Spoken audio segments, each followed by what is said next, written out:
right, okay. Okie doke, here we go. I'm going to share my screen. All right, so welcome. Today is we're in come on, we're in, come on, cut through collaterals. Let me play. It's a little bit on the go slow. Okay, we're in cut through collaterals and we are in module 11. I can't believe we've come this far in only a couple of weeks. Everybody's worked their absolute butts off.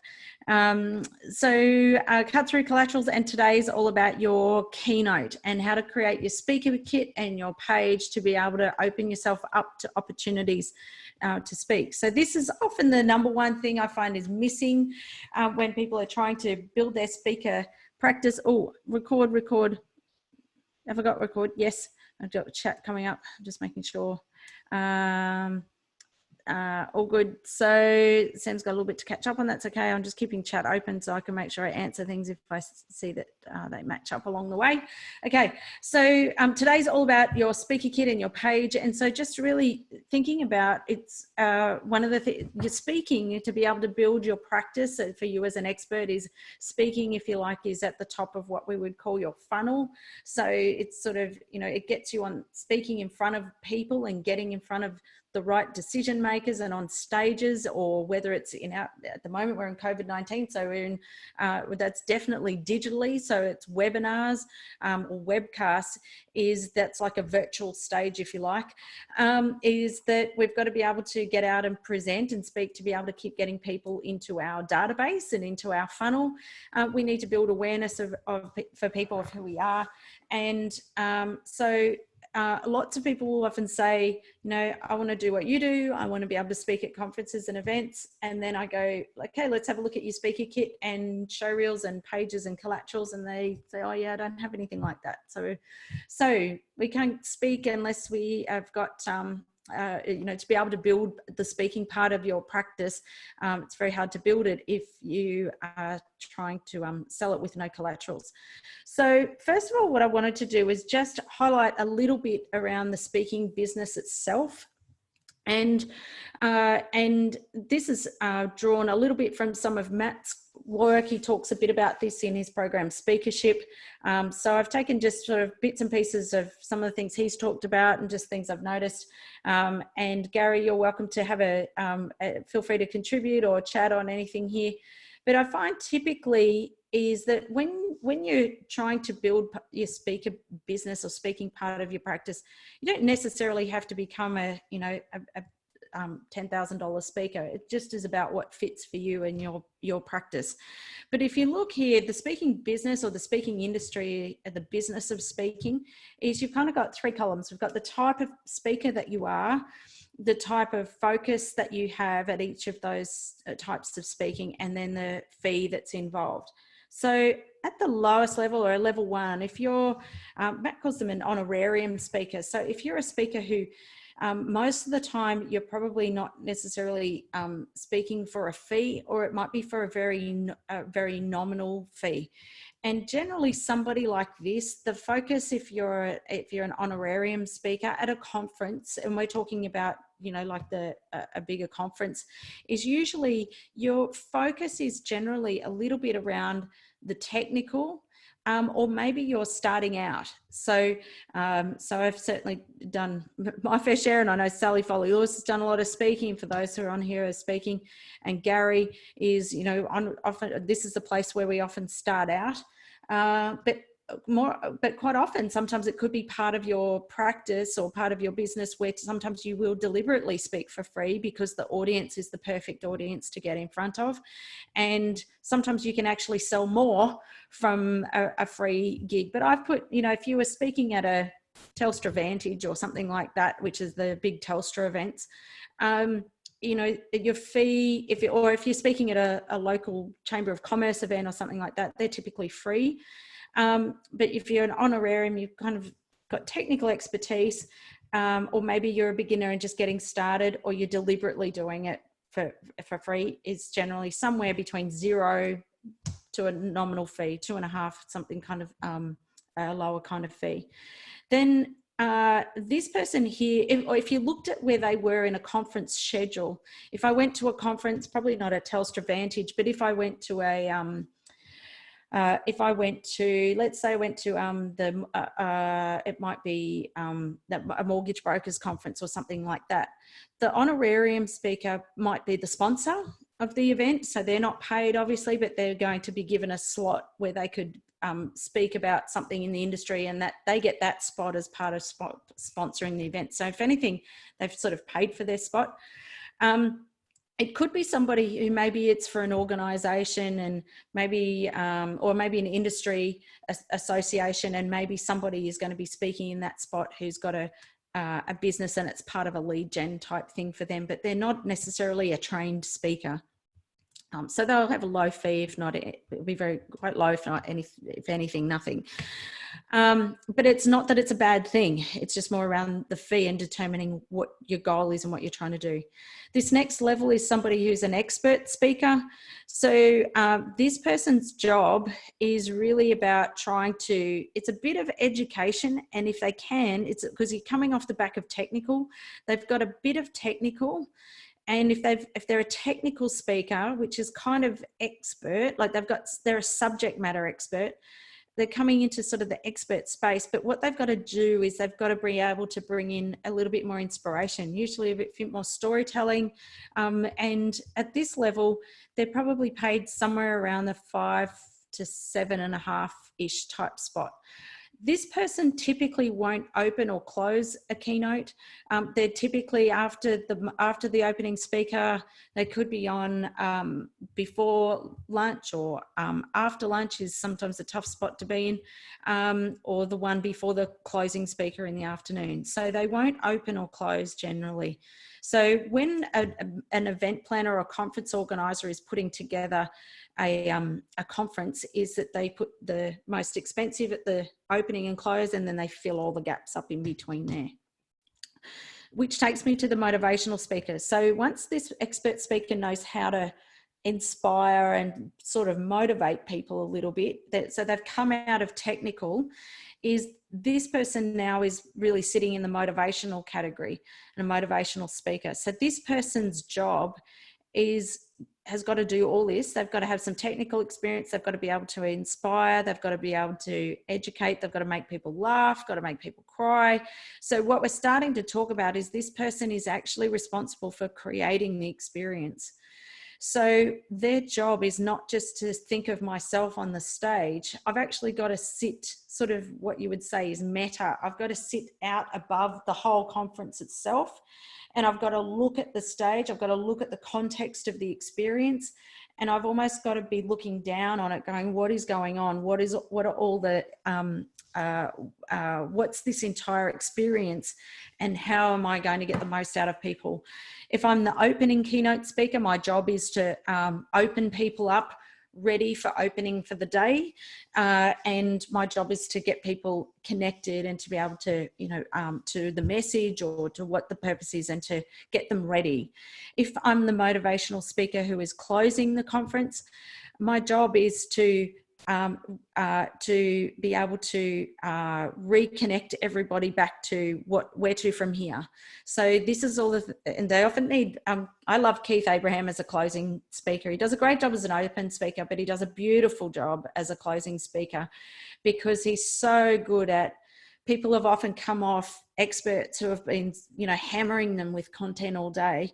And Keith comes in, and what he does, and the motivational speaker at the end, is not about necessarily ramping up their energy. It's about, sometimes when you watch Keith do it, it's kind of, he creates space. He allows his audience to breathe and reflect and think about connection, think about where to from here, what am I going to do next, how am I taking away my learnings? So they close off the experience. So it's a very different skill compared to experts and inspire, and the job to inspire. The job is to create, my job is to help the experience here. So usually the motivational speaker, the opener or the closer, will be about $10,000 fee for them. If you're these are Australian, by the way. So if you're watching this in the US, if you're off the back of the recording, like a Vin Jiang and people like that are $40,000 motivational speakers, open and closes. Hence why he's got kitted out a nice big studio, because the return's very high out of those fees. The American speaker market is a little bit different than here in Australia, but this still gives you the idea. Then once I'm talking about the experience, then the next level up is the celebrity speaker. So the celebrity speaker, their focus is really their job is really just to turn up. I don't know if you've seen people like celebrity speakers. They don't necessarily have to speak particularly well. They are usually there because of their fame. And the purpose of having them there is their focus, generally turning up, is just to get up and tell us some stories. That's usually what the audience want to hear. The focus for the event planner and the conference organizer is that the purpose of them coming is to sell tickets. So the motivational speaker and the experience, if you are known, I definitely see my job as helping event planners and conference organizers get bums on seats. That's our job as a speaker. It's not just about get on stage and ask for all the blue M&Ms and the mineral water as opposed to tap water.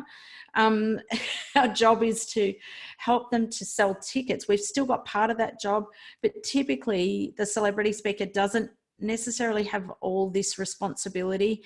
Their job is more this, but in terms of their fee will be $10,000 plus. So that $10,000 bracket, I'm not going to necessarily go into a whole lot of stuff around the business itself, but I think this is really important to know so that you know when it comes to your collaterals, what you're trying to do. And it helps to have this little bit of context around where this fits in your practice, where you are in your journey, so you know it's really easy to overcapitalize on collaterals for speaking. So it's just knowing where to start on your journey. So I'm just going to stop for a sec because we have actually got some really experienced speakers in our group. And also you've got, actually what I should say is MCs for Sam Lee's benefit as well, is MCs, depending on who they are, they'll typically, if they're hosting the day, they'll typically be somewhere, usually somewhere around this, they'll sit in the motivational category and they'll be 10K for the day, sometimes more than that, depending on who if they're celebrity type, but a celebrity. But for most, it's usually around the 10-ish for the day. But I'm just going to stop for a sec and tap into, obviously we've got the good fortune of having you, Gary, first of all, as a PSA. So we have PSA, which is the Professional Speakers Association community here in Australia. Gary is the South Australian president. Gary, I'm just going to stop for a second, let you talk, because you've obviously got a lot of experience in this space too. I just wondered if you've got anything you want to contribute there, or feel free to comment. I'm just looking forward, Jane, to being the speaker who is between the 7,500 and the 10,000. There's a little gap there that I think is a space. That's one for you. Just okay. Yeah. Yep. But no, I think that's a great model, great way of explaining it. As you said, people like Vin Jiang in America, who, Vin's basically a celebrity without being a celebrity. So he is quite openly tells people, he makes $30,000 US for a keynote. So, I mean, he's not selling tickets. Someone like Bill Clinton sells tickets, of course. It's kind of like, I don't care what the conference is, I'll turn up and watch that. Vin is very much about creating the experience and is very much a motivational speaker. And that's what he does. He opens and closes conferences. And his content, in a sense, his content has nothing to do with the content of the conference, except that it's about being as best as you can be and hanging around with great people. And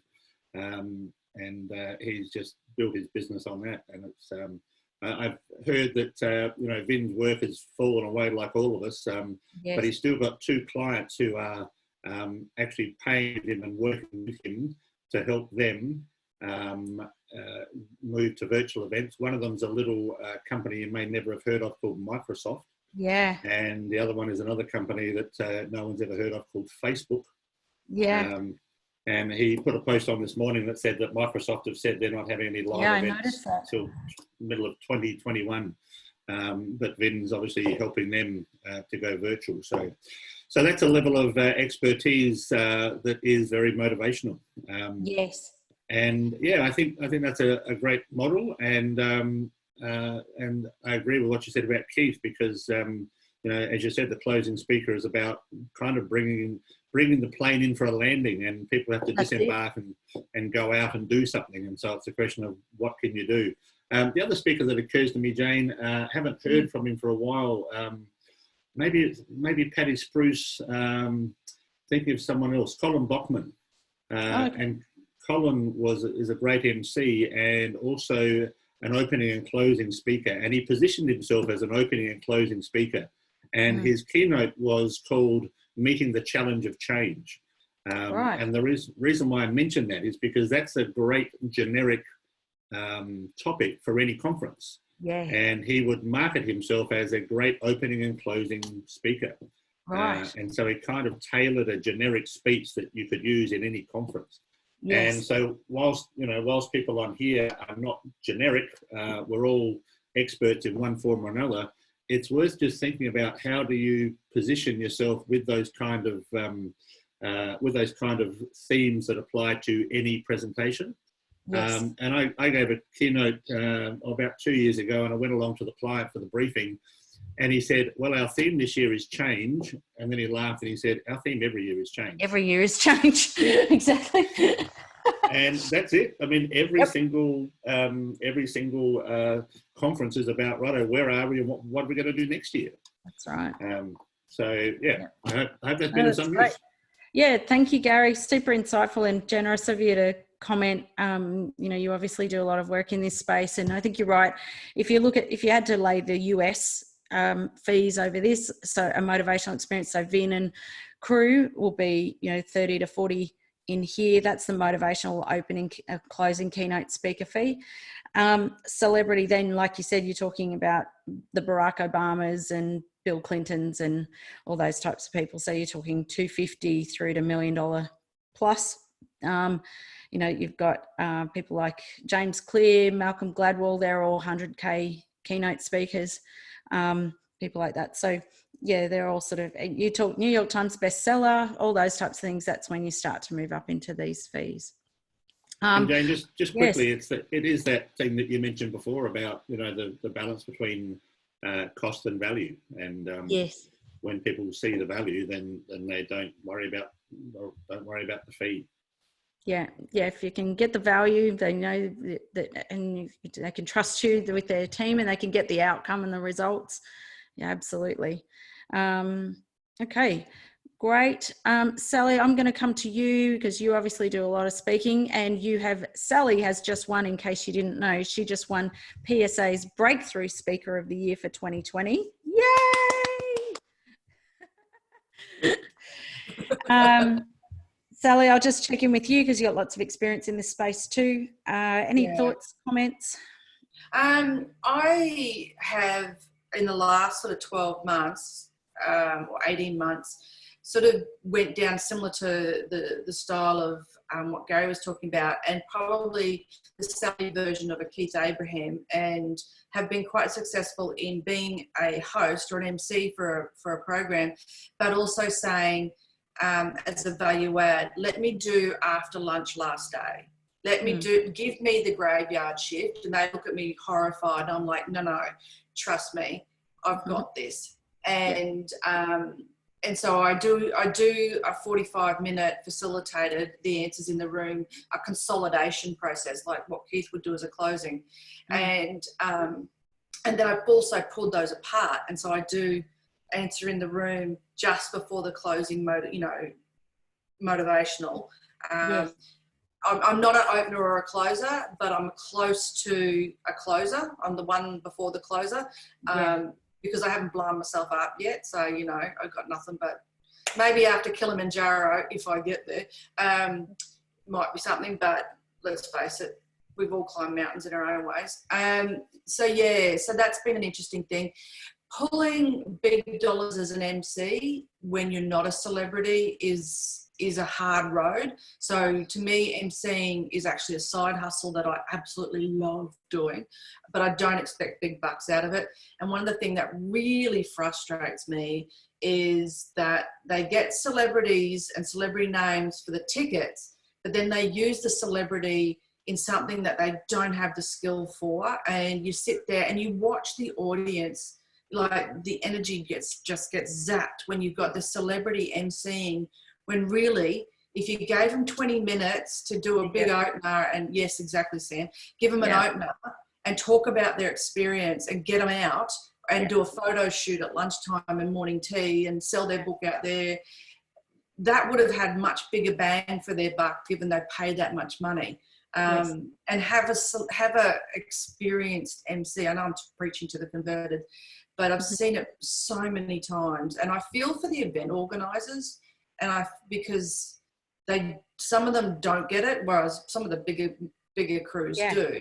And so that's been an interesting thing. And I've lost all my gigs now. Just this week I lost June's gigs, but what I could see happening was that my visibility is finally shifting, and I'm still being asked to speak at association conferences, but I'm looking at what those associations are and going, hell yes, I'll speak for a reduced fee or no fee, because all those people are buyers in the room. And I still will, and always probably will, depending on, my celebrity status, now that I'm the breakthrough speaker. But yeah, I think one of the things that this model shows is what we all could aspire to if speaking is perceived as a revenue generator in our business. But I think also speaking is one of 6 ways to build your business, sort of thing, as a modality or deliverable. Yeah, and those numbers, I resonate with those numbers. I hover between inspire and experience money wise when it's a full fee paying gig. So woo-hoo. Cool, awesome. And just a reminder for those who are kind of working out how does all this work with bureaus and stuff, is that they usually take they're 30%. So those fees, if you're getting those retail, that's good. So I'm 7.5. And so the bureaus, I take 5 out of that, essentially, just under 5. If I speak overseas, I just booked one last week for 15K, but that includes flights, and that's for the Philippines. But I've just booked one virtually. Booked 2 virtual keynotes last week, and they're 3.5 and they're half an hour. Now, the thing is that if I was selling those myself, they were through the bureau. The 15K one I sold myself. So the thing with a bureau is that and I mean this with respect, but they're generally order takers. They're not sales. They would say they're salespeople, but they're order takers. So they're not necessarily going to be able to articulate and sell all your value. They put you in front of bureau or their client, and they'll go, okay, well, I need a speaker in Brisbane and I need female. Okay, well, here's Sally Foley Lewis, here's Jane Anderson, and here's so-and-so. So they'll kind of just put you forward to the client. They're not going to say, Sally does this amazing thing and she does blah, and she does, they'll just generally go, here you go, they're the 3 we recommend you choose.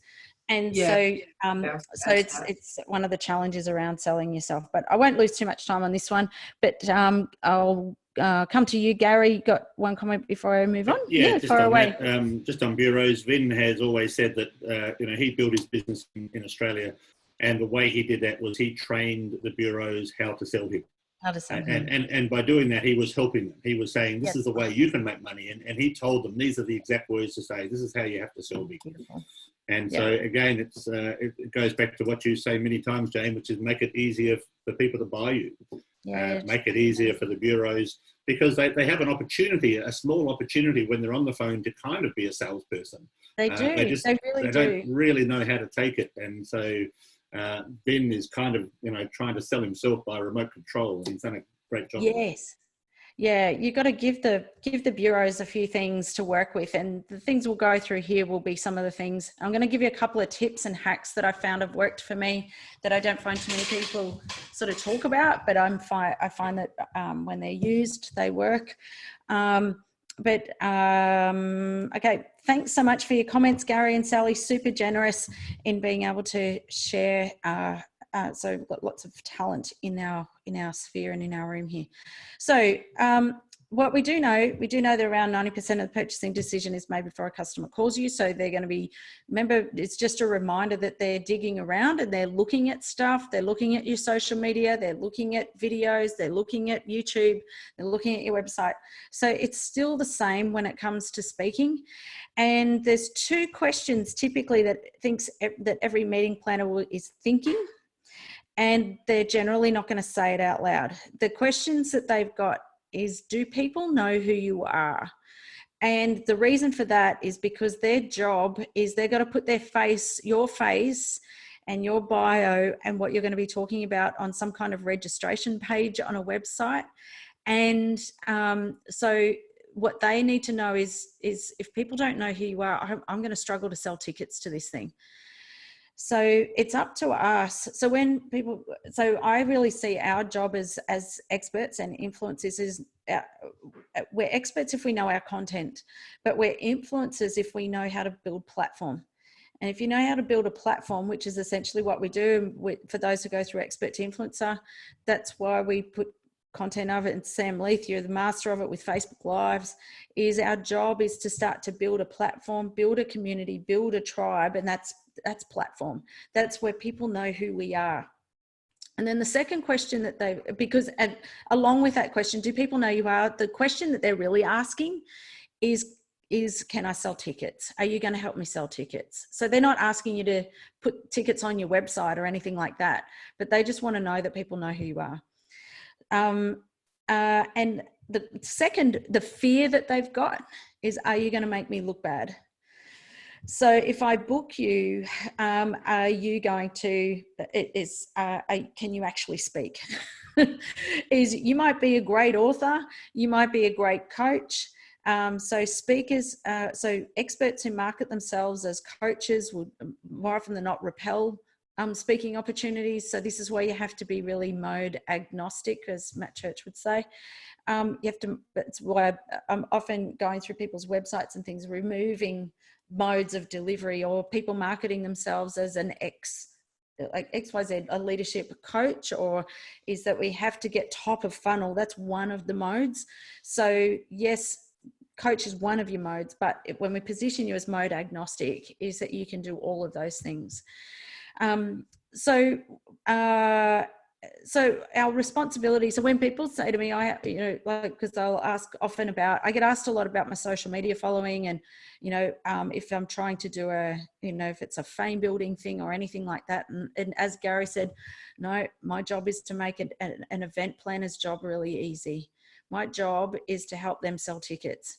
And if I've got followers, if I've got people who know who I am, that makes an event planner's job really easy.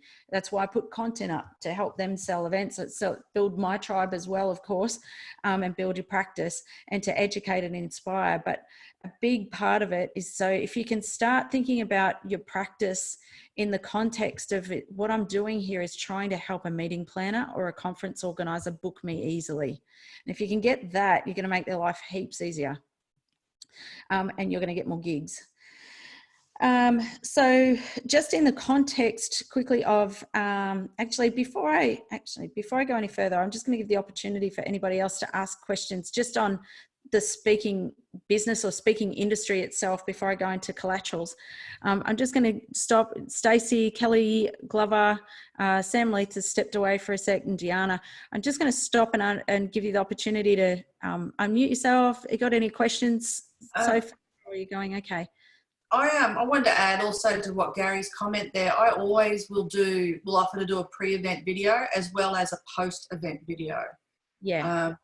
Because I sort of, this is who I am, this is how I'll be, this is what you're going to expect from me and the session. And then the after one is, just want to remind you, have you done this, this and this? What did you take away? Who are you supposed to be talking to now? So I think that's a huge value add that we can do, and it Yeah. takes no time really. It takes no time. It's massive value for them.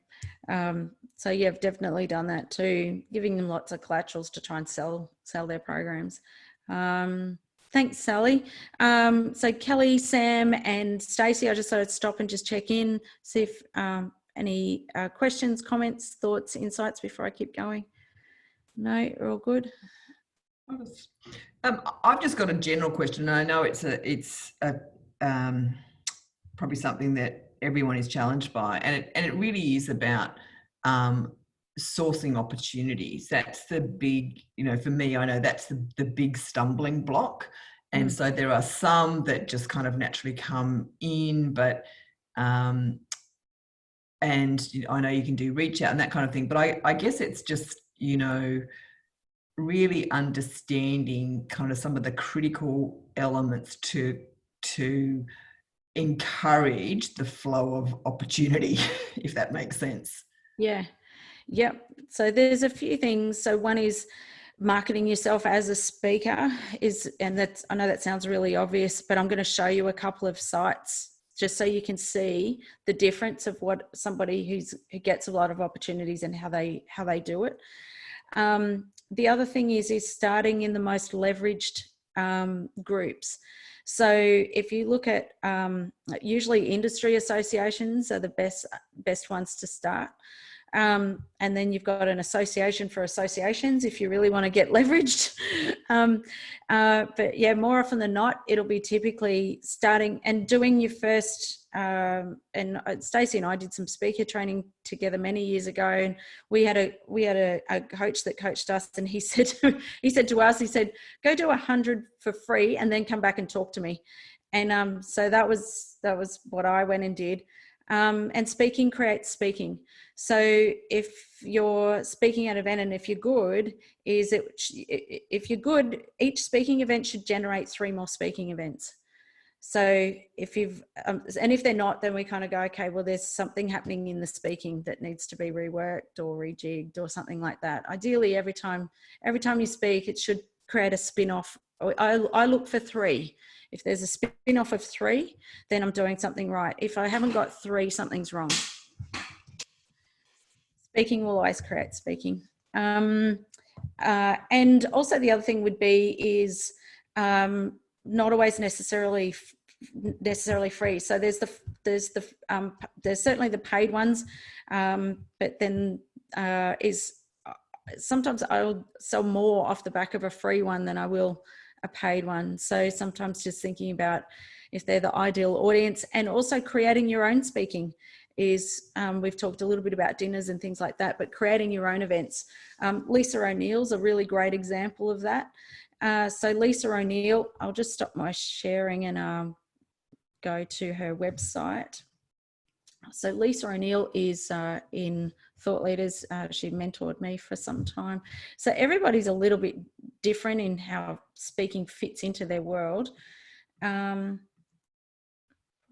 couple of examples, but if you look at someone like Lisa, so Lisa is public market. Where is she? Lisa O'Neill, here she is. Public market. So she's the ex-fashion editor for Women's Weekly in New Zealand. She is a motivational speaker, heavily involved in motivational, events. She's essentially a motivational speaker. Connection, inspiration, and energy. The world as we know it has changed. She's just put this up in the last couple of days by the look of it. So I was on her website a few days ago. If you look, she won't have this perhaps up at the moment, but so what you could do is you could go, so she does a roadshow tour off the back of a book. Each ticket is about $80. She'll get about 200 or 300 to an event, and all paying $80. So she will often make more off her own events than she will offer corporate speaking events. So she'll still do both, but she's an opening or post lunch kind of speaker sometimes. She's definitely not as much a closing speaker as such. Where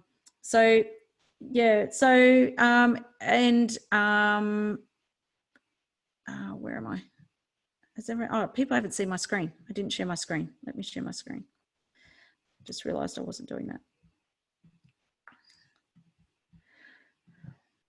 Here we go. So this is Lisa O'Neill's site. I just need to go back to her homepage just to give you a little bit of context. She's just changed her website probably in the last couple of days, but with all these things happening. But so this is her homepage here. She has speaking and book Lisa for your next event. So here's her speaker page. I'm going to go through a few speakers' websites, but if we have a look at, she's got the topics she talks about, things like that. But essentially what she will do, she runs her own events. Oh, the header's changed. So about $80 a ticket, road show. So she'll do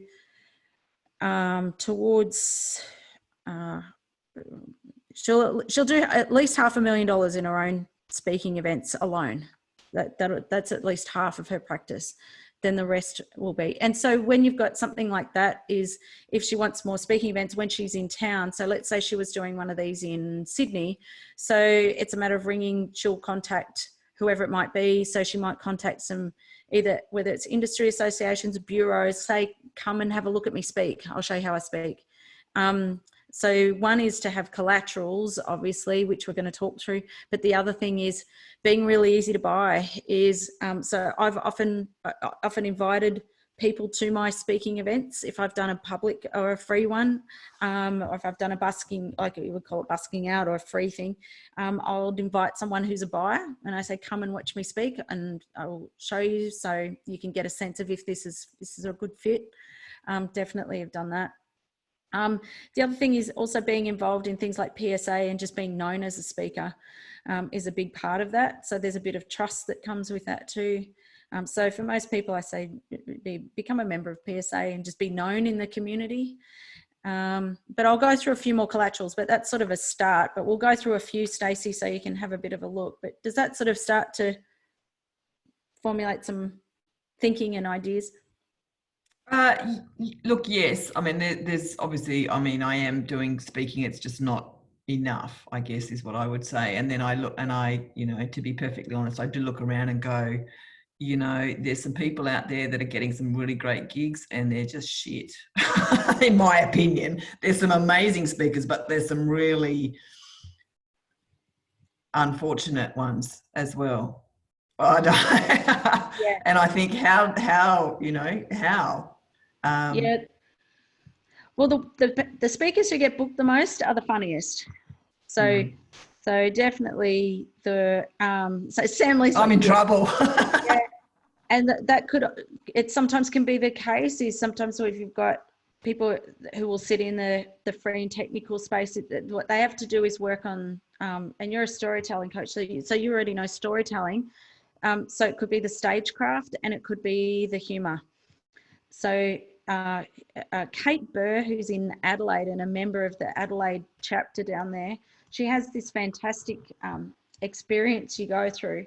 So what you do is she actually has a map, and what she does is you send her a copy of a keynote that you've done. She will watch the keynote. And she has a map and she has all the indicators of what she's looking for, and she maps them. So she'll map on it how many times people laughed, how many times they clapped, the engagement. So she's got about, Gary, I know, I'm pretty sure you've seen it, but I don't know, she's probably got about between 10 or 12 indicators that she's looking for in a keynote, and she'll go through and map you, and then she'll show you an example of someone like a Matt Church or a Dan Gregory and go, here's your chart, and then so you know exactly where the opportunities lie. She's got an amazing process. So there's a couple of messages coming through. Laughs per minute, yeah, looking for laughs. She's got heaps of things like engagement and all sorts of different things. Gary's got highly recommend Kate, amazingly analytical about humour and how you can add it. Yeah, she's quite incredible. And add to your presentation. So even Keith Abraham last year, Keith continues to work on his humour. Rowdy, Speaker of the Year last year, has worked with Troy and Zara at Love, who are in Sydney, humour coaches. and they're fantastic. I've worked with them. I've worked with Kate Burr myself. Kate Burr, Kate B-U-R-R is Kate's surname. But yeah, they're basically analysing stand-up. Yeah, so the funnier the better. More you get, the fun. I mean, you got to have, obviously, but even Vin will say it's got to be like, yes, it's education, inspiration, and humour. The combination of the three is the holy grail. Does that help, Stacey? Okay, so yeah, are you going to make, do people know who you are, and are you going to make me look bad? The lack of humor is the stuff that will make them look bad if we've got audiences who are struggling to get through your content, because they don't want content, they want connection, and they want humanness and fun and inspiration. So just quickly, just where this sits in your practice before we go and start having a look at some of these things, and you are going to put some of these things together, is you've got people out there who know you, people out there who don't know you. You know the model. We've talked about direct contact. So one of the things to put in your database, Stacey, is making sure you've got the split of that you've got one group on your database who are actually event planners and conference organisers. The other thing with event planners and conference organisers is if you're really good, they'll book you the following year if you've got a different message, which is why you've got to write a book a year. So we've got to make sure our content is relevant and moving very quickly, and making sure we're staying on message, because the problems this year, if you don't follow Dave Staunton, I'm going to show Dave some of Dave's stuff. He works closely with ICMI. Database and newsletter management, daily visibility, we talked about some of this stuff. So if you're a speaker, is that ideally in your content, if you really want to go hard on speaking, I shouldn't see any photos of you on social media that are not of you on a stage. So, and if you're speaking at an event, I should see photos of you speaking at that event. So in 2000 and, when was it? Was it last year?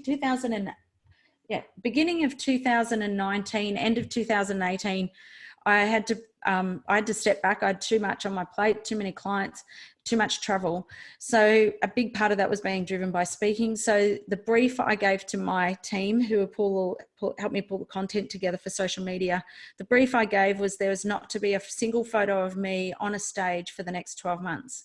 I do not want any speaking, because as soon as you put photos up of you on stages, that's the story we're telling. My advice to people, if they really want to speak, is make sure that if I did an audit of all your social media, I should see nearly all of them on stage. So Keith Abrahams, if you look at Keith Abrahams, are all on stages. They're very strategic. They're not photos of sitting down having coffee and coaching, or just individual photos. The other thing that I would also say with daily visibility, I've coached a lot of speakers with positioning and marketing, and I coach someone who's doing, they do around 500,000 a year and they're speaking at the moment. At the time they were doing about 200. And one of the things that was in their content, their daily visibility, was no videos. There was no talking. I said, if you want to speak, you got to speak. So Sam Leith's nodding. So she's doing her Facebook Lives. I said, you come across like a food critic. You take photos of your dinner every night. That's all I see in your social media. So they just had photos of food constantly. So just being really super mindful of what is in your content and going up and making sure it matches exactly what it is. If you want, and if you're trying to balance your practice, that if you want, 50-50, then the content needs to match that. Or if you want, so mine's 25, 25, 25, 25, like it's quarters. So I've got 25% coaching, 25% training, 25% speaking, 25% authoring. So that matches the content strategy and the images that go with that. So just be mindful of the content that's particularly in these and who your lists are going to. Make sure you've got that split. And your phone and email calls. So Lisa McGuinness Smith, who is a speaker here in Australia, probably one of the most booked female motivational speakers. she gave me some good advice a few years ago, and she said with the bureaus, is that just generally work closely with 2 or 3 and love them hard. And I thought that was good advice. It's really easy to get caught up in, I'm going to work with all these bureaus and they're going to give me all this work.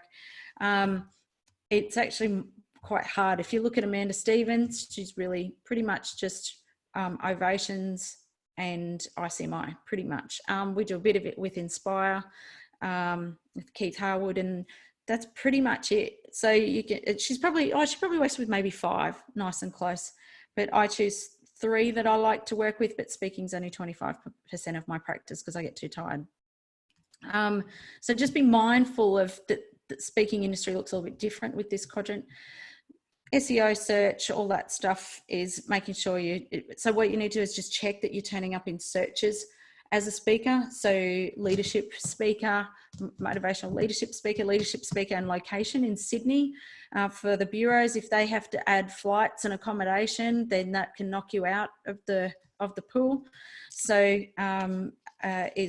sometimes Sally and I get gigs because we're close to the Gold Coast and where the conferences are. So they don't have to pay someone to travel from Sydney or Melbourne. Awareness quadrant, but this case in terms of building your practice is down here. So speaking sits in here. You're getting in front of people who don't know you and they don't know what they want. So ignorance is bliss, and these are audiences who are, ideally speaking ideally becomes paid distribution, if you like. So that you're getting out in front of your ideal clients. Speaking, if you're not on stages at the moment, is virtually. So where there's this, obviously all this shift with what Vin's talking about, we've got, I've been doing virtual setups and changes and updating tech and things like that. So now have you got what can you do from home to create the experience like somebody's on a stage, as opposed to, this is what we would call talking head, me sitting here talking head. Whereas if you're standing up and you're running the experiences, I'm feeling like I'm in an experience. Referrals. If you look at James Malinchak, who's in the US, he's a very popular speaking coach. He teaches us, he's a sales speaker. I really like what he has to say. I like his style. He's a big American speaker, like when would now be the right time to buy my thing, which is very American, but I still like him. It's something that he actually has in his speaker contract that I think is quite cool. And it says that if I'm going to speak with you, at the end of it, he includes in his contract, you have to give him 2 referrals as part of the fee. So that's part of the contract, and he does that right up front, which I think is kind of interesting, and it works for him. So, and each to their own, but he coaches a lot of speakers in the US. If you don't follow him on social media, it's very generous in his expertise and in his content and what he shares. I will just pull him up so that you can see who he is. It's on Facebook. But then I want to give everyone a chance to start. Oh, come on.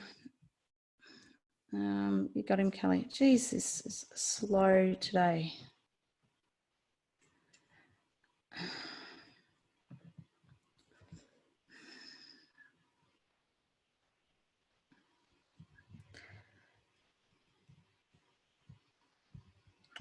Come on.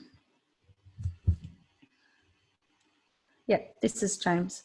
So I quite like what he has to say. He's a pretty engaging speaker. He's been on Secret Millionaire, shows like that. But yeah, I'd have a look at what he teaches. He does some great videos each day up on Facebook with his speaker retreats. So a couple of comments. Gary's got, yes, Sam Leith, yes, photos on the website showing you speaking virtually. Yes, so Lika O'Neill's website, she's recently added those. Chris Helder's site builds himself. He's done the shift very quickly.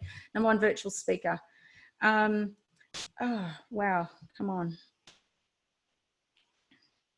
Okay, so I'm just going to pull this up. So this is, come on. Okay, and then we're going to have a look at yours. Wow, come on.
Has Jane frozen? I was just going to ask exactly the same thing, Sally. Yeah, I think she Am is. I here and she's not here? I don't know what's happening, you guys. Yeah, we're all here and she's like, Okay. Okay. Oh, she's And it's- gone. she's gone. No, Oh, the she actually has. Oh, look, Stacey is the host now. Oh, look at that. The What should we do, teacher- gang? Everybody turn on your mics. It's our chance. Bathroom. The This is teacher hilarious. walked Shall out I of the pause the classroom and recording? kids play up. Oh, yeah, Oh. probably. Basically to prove that you've earned an income from speaking full time. That's Okay. now the minimum level for speaking, but of course everyone is welcome to come along to all the events. So we have a much broader speaking community than just the people in the group. Yeah, great. Kelly's got, Gary, do you suggest training? Yeah, so Matt's speakership program is probably the best out of, I reckon, all this. I've done a lot of speaker training. I think Matt's has got the best with his speakership program. And then you've got to get on and do a truckload of it. Yep. Yep.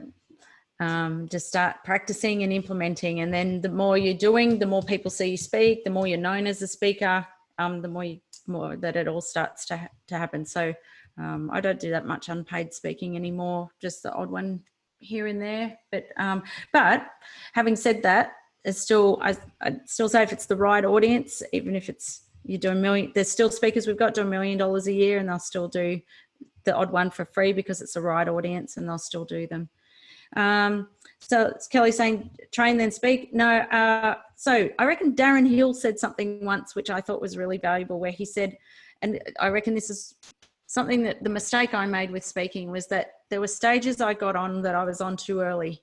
I wish that I had done more training before I got on them, and it was just I didn't know what I didn't know, and so it meant that I was exposed to things that probably I just didn't really know what to do or how to handle them, and as a result that creates the impression, and so they go, oh well, we've had her before and it wasn't as good, and so it's hard to go back and get another spot. So if I had my time again, so I spent a year speaking. I spoke at nursing homes. I spoke at, like really hard to speak to 90-year-olds about personal branding, but it's good because it challenges you. Like, so that the flexibility, what you're actually trying to learn is not so much speaking, but you're trying to learn the business of speaking and how you tailor everything to audiences. and how to land your message, how to engage, all that sort of stuff, and really challenging audiences. I went and did about 110 keynotes after Stacey and I did the training with the person we trained with a few years ago, and then I did 110, and then that's when he said do 100. He said 150. I did 110, and then that's when I went, okay, all right, I need to get some return out of this now.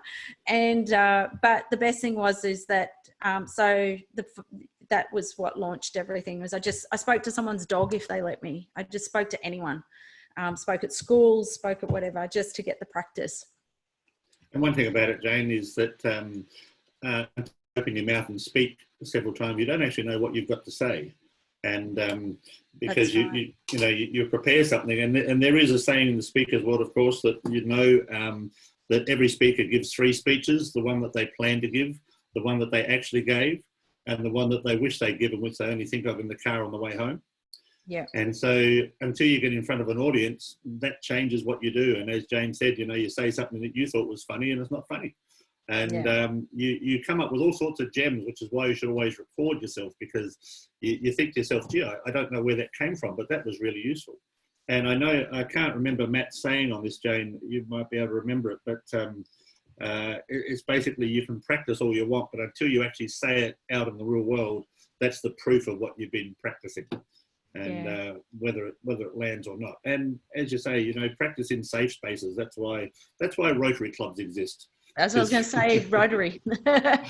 Yep. And then you're speaking to 90-year-old, mainly men who are asleep or dead. You're never quite sure what the difference is, but it's just an opportunity to get out there and just try it out. And until you try it out, you don't know whether it's any good or not. Yeah, it's also just a great opportunity to build your collaterals. Again, you need photos, you need pictures of you on stage, you need to show that you've got a microphone in your hand and you're in front of a group of people. And any of those collaterals, show reels, all those things take time to build up. So as you, over time, the more you've got that kind of stuff, the more collateral you've got. I reckon also, if I can add, when you're doing the freebies and someone at the Rotary or the Women's Country Women's Association, is when someone says to you, is there anything I can do? Don't let that go by and say, no, everything's under control. That's your moment that you have to already be prepared to say, could you please take photos from the front, the middle and the back? That's it. And because they're not a photographer, just say to them, or give them your phone and how to just turn it on and just take as many as possible. I've got a little digital recorder I've had for years that records any in the moment wisdom I may have when I'm loving myself sick, or but then for years, when people said to me, is there anything we can do, I would throw that away, because I would think, no, I'm actually wanting to show I'm ready and prepared. But that's the moment where they go, where you've got the opportunity to get those photos. Yeah, always. One thing that also helps you do is when you give someone an introduction and they introduce you, that's the time when you hear how you have been introduced. And I always found it's kind of like, oh, that's what I wrote, but that doesn't sound right. And so it just tests out your introduction and you go, I actually need to do it a bit different to that next time.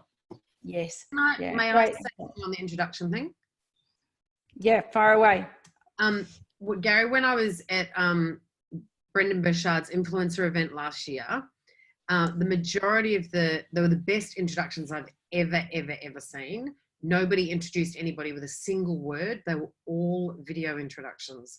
They were brilliant. It was so good because it wasn't somebody stumbling over, like Leaf. You think it's pretty simple. The number of times people say it wrongly is incredible. So these video introductions, it was a little bit showreel, a little bit salesy, but all your emotion, all your everything, it was like a mini ad for you and presented. And I think I would say that for the majority of the speakers, they'd have a different one depending on the keynote they were doing. But it was the impact was much better. Yeah. And you can do it even if you're at a Rotary. Like if you're using a slide, someone can go on an introduction. So that's one of the things I want to get finished for myself in the next few weeks, because it was just... Well, Larry Wingett in the US will in his contract, he will not get on a stage with if that video is not played. Yeah. So, but anyway, I'm not going to muck around because I want to make sure you get, and we've only got 50 minutes left. So I'm going to make sure I try and get you to get going on your collaterals. Okay. All right, here we go. So, in the last bit here, so we talked about awareness. So this is the purpose of getting on stage, is that we've got to get out top of funnel, and a reminder that is that your goal is to get people from that audience onto your list, who you ideally are after. We know that only about 5% of people in the room are ready to work with you. So the goal is to get them onto your list and start nurturing them. But I'm not going to talk about lead gen because from the stage, that's all in expert to influencer. But what I do want to talk about is how you actually get these gigs and all the collaterals you need. Podcasting is definitely a big one that can support you to be able to get speaking gigs and to build your practice. But more often than not, so podcasting is part of that. Podcasting is a positioning activity, but it's a good one for, it's kind of like an audio version of speaking, if you like. You're getting in front of somebody else's audience. Social media posting, again, is making sure you're just really mindful of what content is going up and is telling the story. You got to be really mindful of the narrative. The narrative is I'm busy. And if you look at Amanda Stevens, narrative is I'm busy and I'm on stages. So if you want speaking, that's a narrative that needs to come through. And blogs, obviously. We've talked about tribes. I'm not going to go into a whole lot of stuff about tribes because we already know it, but it's just bearing in mind that the goal of where you want to get on stages is to get people essentially onto your list. So that's, oops, holy moly, sorry. Where's that coming from? Stop. Hang on. Jeez. I think that's my timer from Saturday, but it's obviously popped up in my, oh my gosh. Sorry, everyone. Sorry about that. Where does it come from? Oh my God.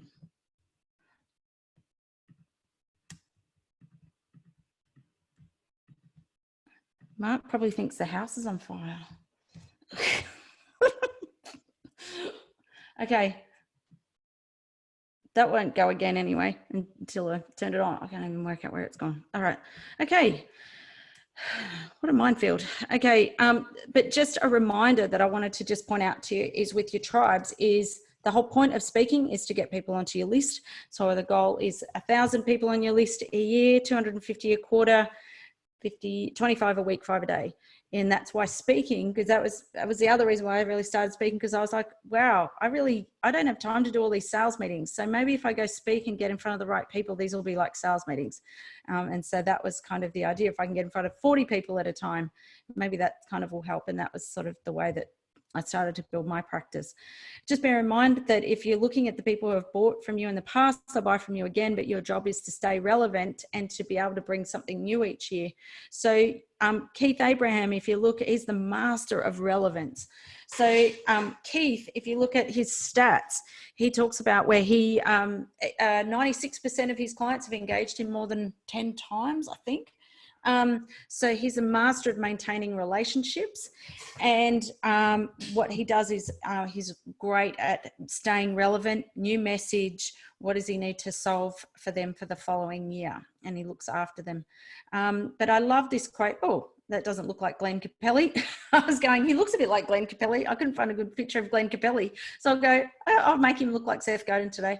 But if you don't know Glenn Capelli is in National Speakers. That's actually Seth Godin. I'm just joking. But Glenn Capelli is a speaker, been around as a speaker in Australia for a long time, coached a lot of some of the best speakers in Australia. And I love this quote where he says, you got to get good and then you get known. And I think if you can do that, I reckon he's pretty right, is if you can get good, get on as many stages and practice the craft of it. And then, then you're really starting to get known as a speaker. He's talking particularly about speaking, is then you start to really ramp it up. So, okay, I'm just going to go now over into, I want to go to an example, and I want you to tell me what it is that you think that makes this person's speaker page. Who's the person I'm looking for, please? Not want that. Where are you? Here we go. Okay, I'm on a page. This gentleman's name is Gihan Pereira. So this is Gihan's speaker page. Gihan is he's a motivational speaker based in Perth. He's actually a futurist. So here is his speaker page. So I'm just going to do a scroll through, and I want you to jot down, what do you notice as we're going through? Okay, so you ready? Here we go. So, okay, what do you notice as we're going through? So we've got a banner here. Just jot down anything in particular that you notice, anything you notice about the imagery, anything like that. Then as we go down, this is a video. You'll see it's got a video that plays here. Well, I want to introduce someone who is really pretty cool. And helps us all understand how the world has changed and how we can profit in it. Ladies and gentlemen, my dear friend Gihan Pereira! Okay, so he's got a show reel. I won't play the whole thing. That goes for 4 minutes and 12 seconds. As we scroll down, his question is are you fit for the future? And so he has his photo and he has who Gihan is. He's got a little bit about his background. Since 1997, he's worked with business leaders, thought leaders, entrepreneurs, and change agents. Forbes magazine rated him the #5 social media influencer in the world for his area of expertise. Then his keynote topics. So he's got a few different ones. He's got disruption by design, fit for the future. He's got find out more, make an inquiry. He's got, if I scroll down, here's some other ones. Better together, future of leadership, the best workplace on earth, customers on your side. And then he's got this area called breakout topics.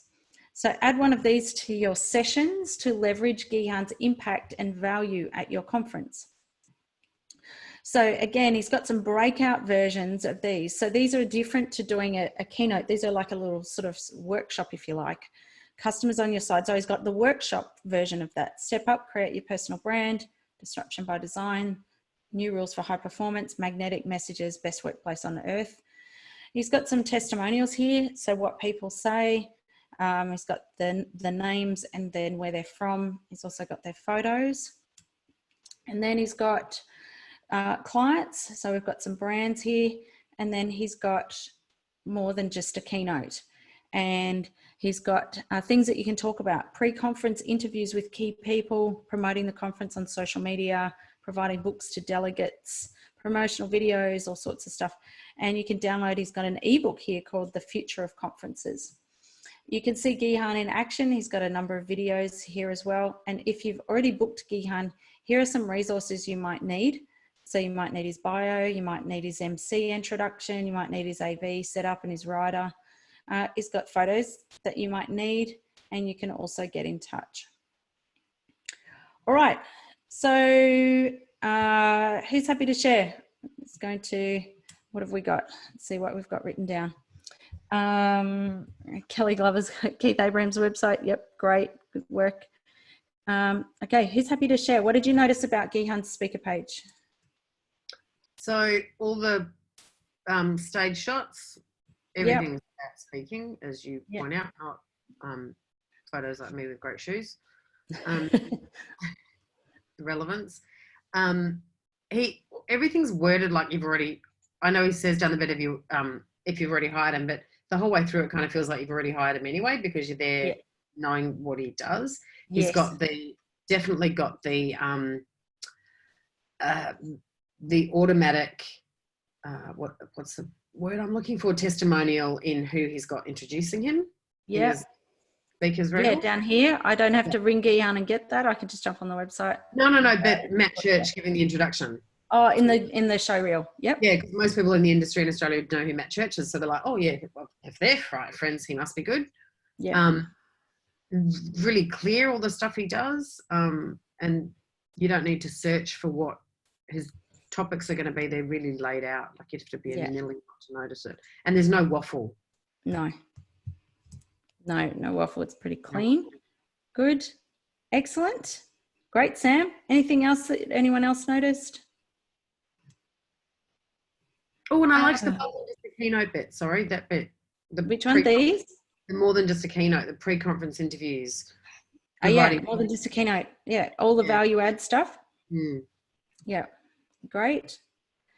Everything about what you scroll down and see is, as you go down, you get more credibility, more value add, and as you see, because he's done so much, those two questions from the beginning of something about tickets and something about make me look bad, the more you go down his page, the more you feel confident that he will deliver and make you look good as an event planner, organizer, decider, check signer. And I think from one thing to the next, it gets the page sticky, and and then he does this, and he does this, and he does this. There's more. Yeah. There's more. It's the 6 steak knives every single step of the way, which I think is Excellent. Great pickup. Stacey, you picked up a few things. Oh, just, lots of evidence, social evidence in there as well. And the other thing was, clearly the value add. You could, don't just think about it's just a keynote. It's a whole experience of opportunity. Experience. Yeah. You can see the difference. Like, he's selling an experience. The other thing too to remember with Gihan is Gihan's actually an expensive speaker to book because he flies from Perth. So most speakers are on the east coast of Australia. So Gihan doesn't want to move and he wants to stay in Perth. So despite lots of conversations I think Matt Church has had with him saying, when are you going to bloody move to the east coast and people don't have to book you from bloody Perth? So Gihan knows that he's hard to book. So what he has to do is make everything an absolute no-brainer of just how much value people will get. So he knows he's in a competitive space to compete with other people who are on this side of the country. So he has to really bring it to go, you're going to get an amazing experience with Gihan. And Gihan's one of my favorite speakers. He's like butter to listen to and watch. He's just so awesome. But so he actually has to sell himself harder than most people because of the flight, and because of the extra cost. However, being on that side of the country, he does get Singapore, some Hong Kong, some of that side, but he has to sell himself harder, and he stacks heaps of value in, and he's a really good value speaker for what you pay and for what you get out of it, and he's a safe bet. For any speaker, he won't make anyone look stupid. Good. Anybody pick up anything else?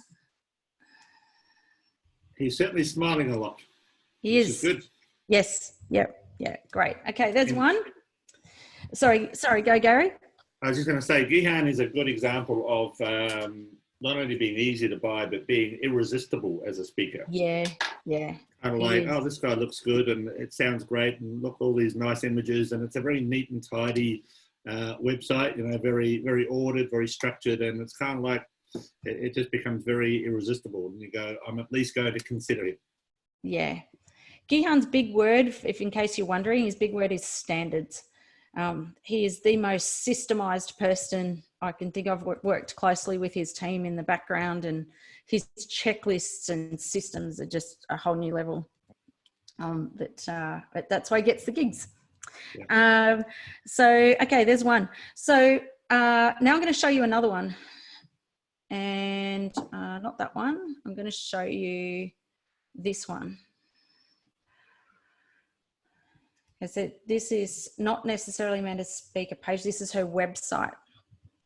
So this is when I land on her website. So I'm going to scroll through and tell me what you notice. So there's some video there. 2020 speaker kit is now available. Download about Amanda. So you can find out a bit more about Amanda. We can learn more. Then I come here, meet Amanda. So she has Amanda's story, and she's got the little timers here. Latest show reel is there. Amanda's approach. So you can find out more about her approach. More Amanda, widely regarded as one of the most seasoned popular speakers on the circuit, sharp wit and humour. Then if we come down, so these are now the industries that she works with. So she has retail. So she's got Swarovski, Choices Flooring, Luxottica, and Telstra. Then if we come down here, we've got property and finance. And these are all little mini videos, by the way. So Mortgage Choice. This is the Mortgage Brokers Association, Mortgage and Financial Advisors Association, REIQ, Allianz. So these are all like mini keynotes. You'll see 350, 239. These are all videos of mini keynotes. Small business and franchise, GJ Gardner, Clark Rubber, PwC and Travel Managers. Health and fitness and travel, Amcal, L'Oreal, Anytime Fitness, Laser Clinics. She's got a series of video blogs here, and these video blogs are on specific topics that are related to specific industries or problems that she finds that she's having to talk about. Then she's got in the media, so she's got her media page, and you've got the email goodness, the latest from Instagram, and then she's got, you can contact Amanda.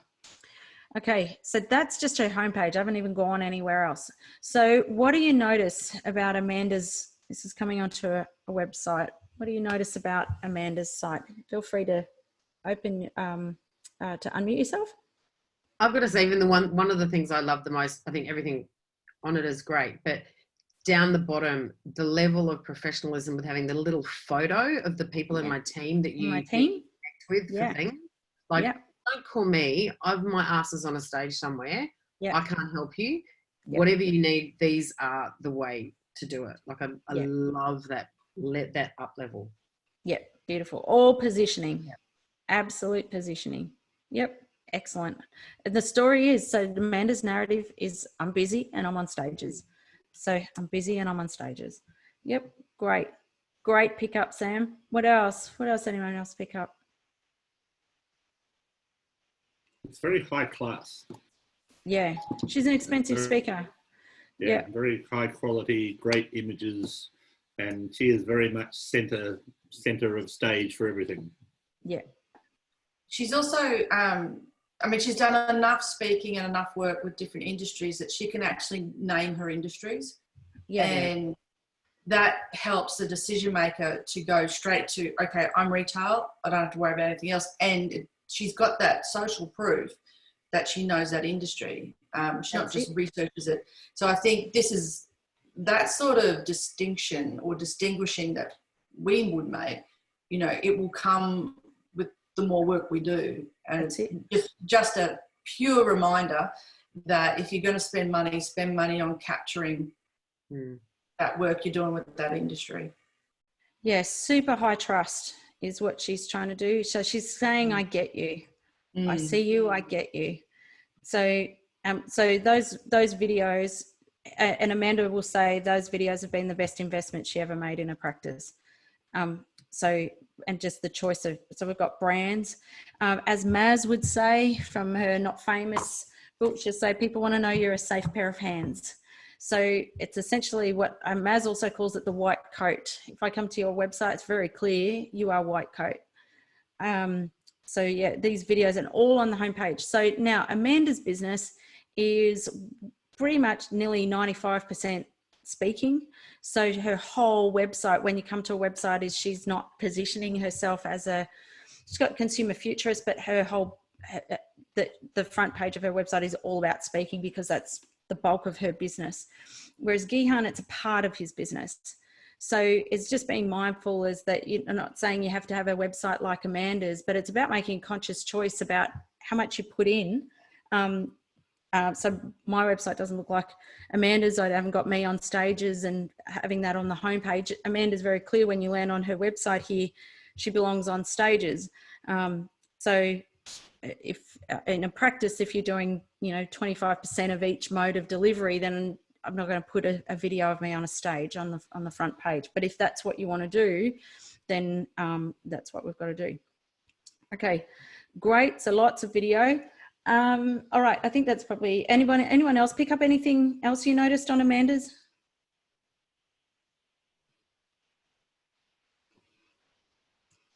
Quick question.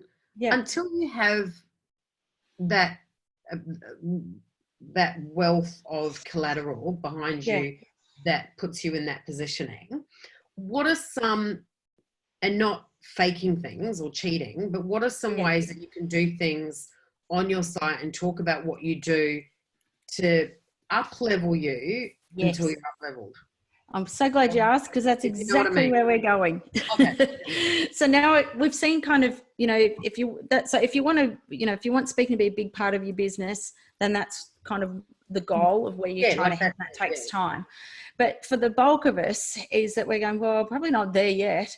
But what we've got to do is work out, well, how do we put ourselves in the right positioning or the right direction if that's what we want to do. So what we've got to do, I'll take Dave's down. I was doing a bit of playing with Dave and his website and a couple of things. Where are we?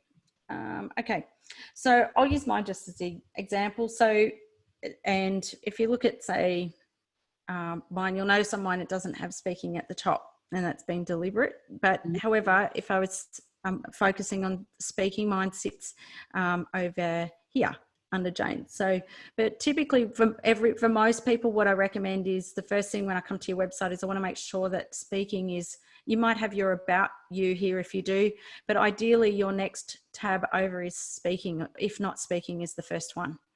So start at the top of the funnel and working across the page. But when you come to your speaking page, there's actually 2 pages that I recommend people have while you're, like you said, to do something like what Amanda's got that's very clear, video works. One is to have a speaking page, and then the other one is a video page. And the reason for this, so you'll see there are 2 pages here. I'll come to the speaking page in a sec, but the other one is a video page. And the video page is, I find more often than not, what will sell me more than the speaking page. So the video page, so Sam, this is quite valuable for you with your, how you can leverage your LinkedIn Lives and snippets of them. So this page is a page, if you imagine you're taking kind of like your videos, like it's like putting a YouTube channel into your website. And you're essentially just putting a page that's dedicated to the videos for event planners and conference organizers. So this is a video from my homepage. But these are all videos. Oh, bugger, the Today Show's taken that down. Okay, because I couldn't get a copy of that. Okay, I need to go and fix that. Today Show. So these are all videos of either TV interviews, they could be video blogs, is that we need to make sure that you can speak, you know, and so we're looking for evidence of that. So even though I've still got a speaker page with Speaker Kit Showreel, they also will more often than not watch this page as well, and they will always say, oh, we've watched a bunch of your videos on your website. So I just recommend to most people, the person who spoke about this was a speaker in the US, Sally, you'll probably remember her name. What is her name? Dark blondish kind of hair. She speaks about the watch. Connie Podesta. Connie Podesta. Connie Podesta speaks about this. Yeah, she's awesome. So Connie Podesta spoke about this. She's one of the most booked speakers in the US, motivational speaker. She said, so that was where I got this from. So this was a piece of advice that she gave when we went over to the National Speakers Conference in the US. And she said, most people don't realize this is a bit of gold that's sitting in your website that you can use. It's as important, sometimes just have those on there. So my advice to you is just one thing as an aside is just make sure you have a page that's got all your videos on it, and make sure you have a link on your speaking page to where they can watch more videos. So that would be that was a great tip from her, and it's paid dividends. But what I'm going to do now is have a look at the speaking page so you can have a look at this. I keep mine pretty simple. As I said, I went through a phase in 2016. Was it 2016? Yeah, I was doing, like, at one point I did 13 flights in 1 week. I did 7 keynotes in 1 week. Like, when you hit conference season, it's nuts. After doing that once, I decided I won't be doing that again. Decided that level of speaking is not for me. But so I've just got it in the right blend for me now. So you don't have to necessarily have it taking up the bulk of your practice, and it was something I just worked out that wasn't right for me. However, you do need a speaking page. So you need, and I'm going to give you the template for this. So this is a speaking page, some kind of context that your photos of the size of the audiences that you've got, generally what your decision maker is thinking about. They're looking at, we've got an audience. Their question is we've got an audience of 1,000 people. Could she hold the space of 1,000 people? Could she present to that group? So I'm making it very clear in this first image that you can put a big audience. You can give me a big audience. I haven't got 5,000, but you can give me 1,000 in that group. And so yeah, I can handle that, and that's okay. Speaker kit, show reel. Sorry, Gihan's is about 4 minutes. I think mine's, what is mine? I haven't looked at this for a while. Yeah, about 4 minutes.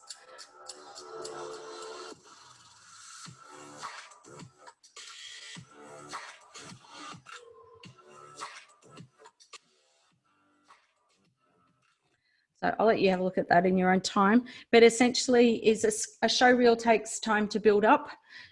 So if you don't have a show reel, my advice to you is just get on camera and talk about what you can talk about. So tell us a bit about your background, similar to what we did on the About You page. But essentially just make sure you've got some kind, and your show reel will evolve over time. You can see I haven't even updated mine because I've got enough going on, but I will do a new show reel. Well, now it's all digital anyway, but I've still had plenty of speaking. I haven't even updated my show reel. So my advice is you need a show reel, and it takes time to build that, but it's a work in progress. It's continually evolving and continually getting better every year. So it doesn't have to be perfect at first. It's just you talking to camera is great. Then you'll see mine's got a testimonial there. It's got some trust building photos, and we've got a speaker kit. This was a shorter video that I put in place, which was had some video testimonials and things. But you've also got, so you essentially have got both Amanda and Gihan, you'll notice, have a big, if you go to their websites, they'll download big speaker kits. This one is a fairly, mine is what is called a one sheet. So, oh, that's my bigger speaker kit. Sorry, that was my bigger one. And that's got all the, I'll put that in the Facebook group. So it's got example, it's broken down into all the topics, all the books, the images on stage, what I talk about. So they're big speaker kits.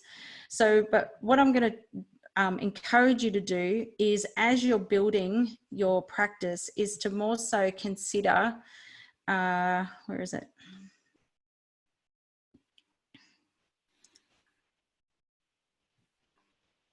Where did I put it? Oh, I put it in the Facebook group, is to consider, so I'm jumping around a little bit here.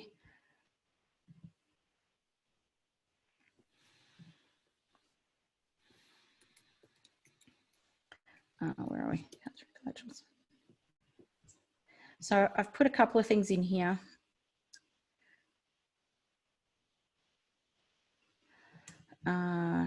Is this sample one sheet. So a one sheet can be plenty to just get you started. The bigger speaker kits can look quite overwhelming if you're starting out, but this is a downloadable document that you can give. It's just a 2-page.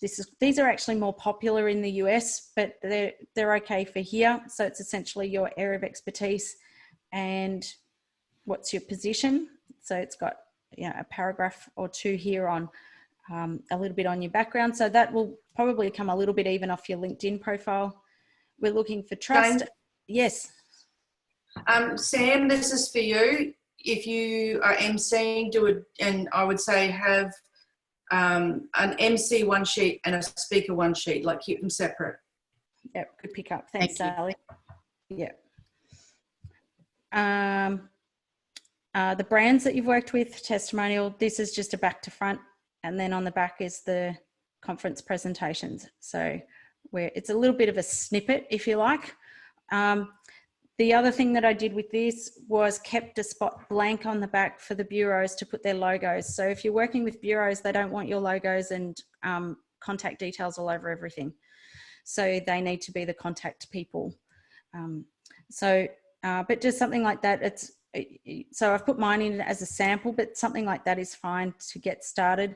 But eventually you get to a point, if you're really starting to be serious about your speaking, is to have a speaker kit. So, but I'm going to talk a little bit more about the actual page itself.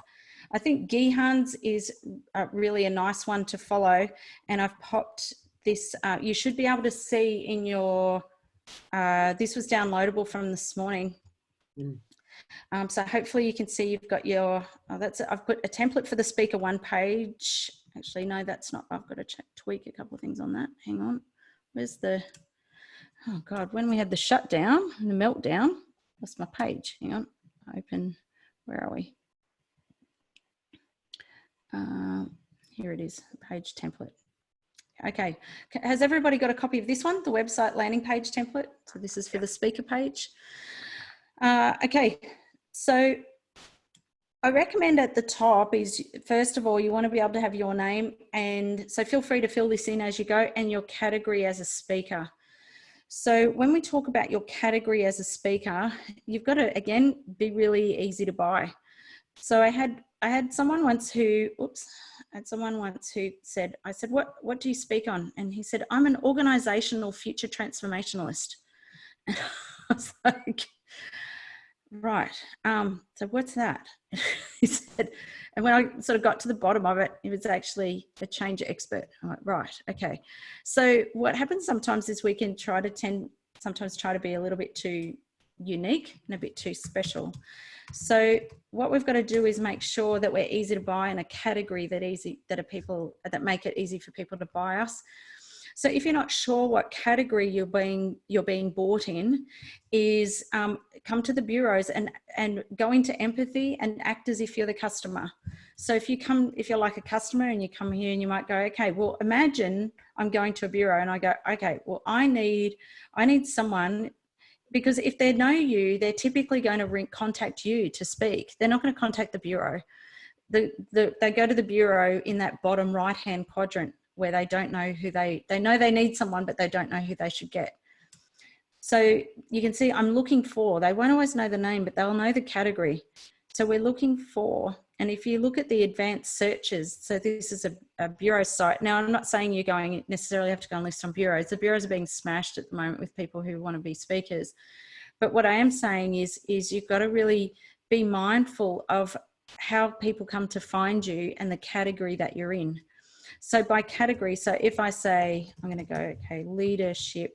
So I don't really like ICMI's search function, but anyway, it's not for me to choose. So it's got women in leadership. We go, okay, would that be a category that you could possibly be in? Are you a leadership speaker? So you've got leadership speakers. Traveling from. So that's why this is interesting like that, because traveling from is that adds cost. So if they're traveling from, and if we say traveling from, so let's go, where's Sydney? Oh, it's down a bit further. No, oh, there it is. And search. And so here we go. Here are all the leadership speakers who travel from Sydney. So essentially what you want to do is you want to work out what category you're actually in.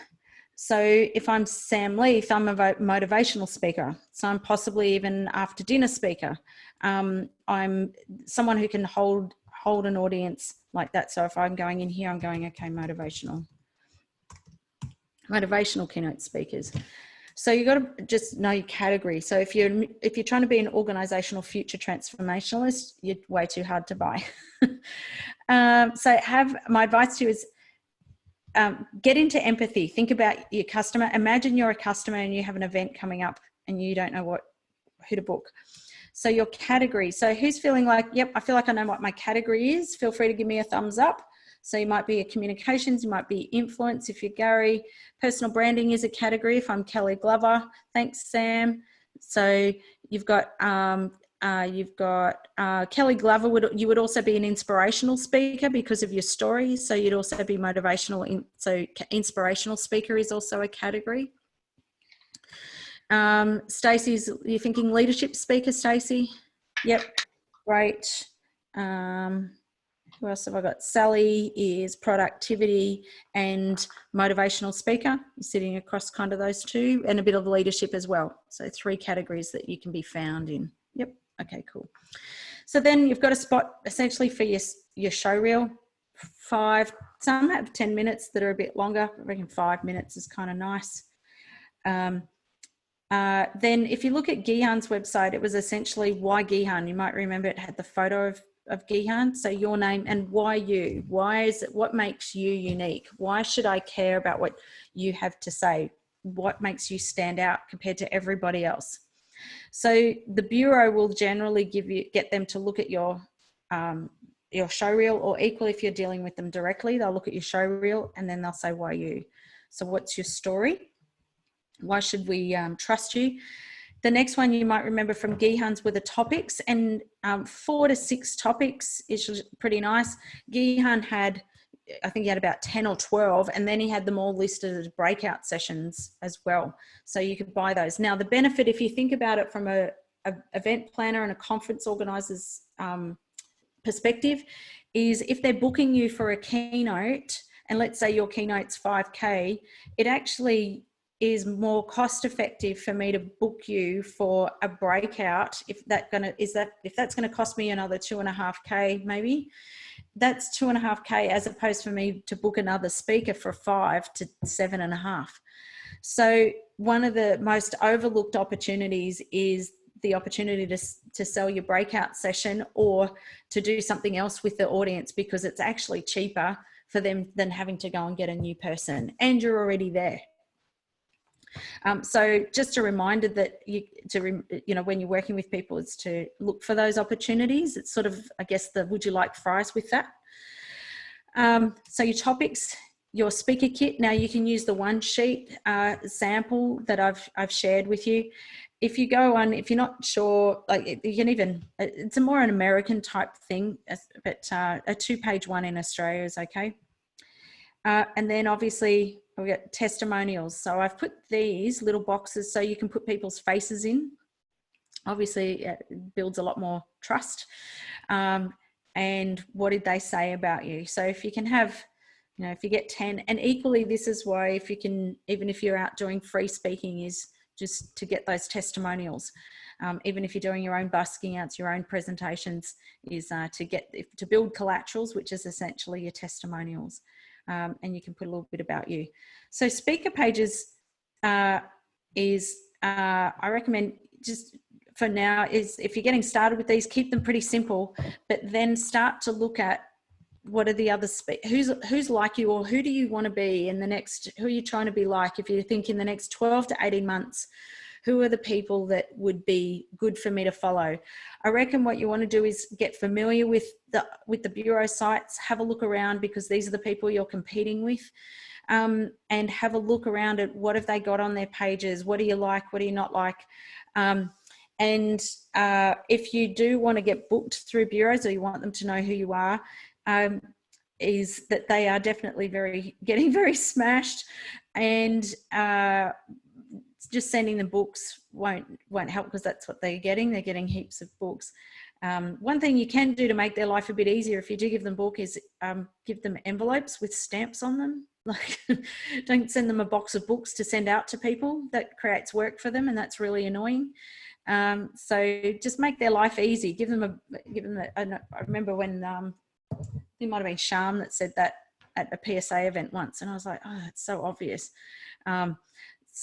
And invite them to see you speak. So they will go if you reach out, or equally if you've got a referral, but if they, I would really encourage you they need to see you speak. They can't book you without a show reel, and without a speaker kit and a show reel. So that's the first thing that they will say, and they'll send you away, and they usually send them to me or someone, and they'll say, go talk to them, and then come back when you've got a show reel. So your book is one thing, but you really need the collaterals for speaking, and speaking creates speaking. Lots of video, and just make sure your content is matching it. And because we've already done the work, so show reel again, it's just you talking to camera. Tell us a bit about, it's essentially this very similar to what we did with the About You page, your background, but why you is some of that we've already done on your LinkedIn, and your topics, ideally thinking about, well, they're the topics that are probably the inspirational, lighter version of possibly what you might already be teaching, whether it's workshops, training. So you might have something that's around, like if Stacey, you've got your new program, there's probably an element in that, like you said, of calibrating, how leaders can calibrate. So it might be, and and remember, we're in a virtual world at the moment. We're being booked as virtual speakers. There's no doubt about it. So it's not the speaking game is over until next year. It just looks a bit different. And so just even if you do your video talking to camera, do it as if you're in your studio, of how you would do it, to show us what it looks like, what would be the experience. Even film like a mock presentation of what it would look like in your office. So I'd, if you've got your studio looking like that. So I'm just going to stop for a sec. So, and just pause. So it's fairly simple, but it's just making sure you've got these things and being mindful of them. So is anyone, or just to check in, what's, if you've got a question, I'm just going to pause, make sure I give people plenty of opportunity to put these things in. Who needs help, or insights or reflections? Feel free to unmute yourself, and I'm just going to check in the chat here.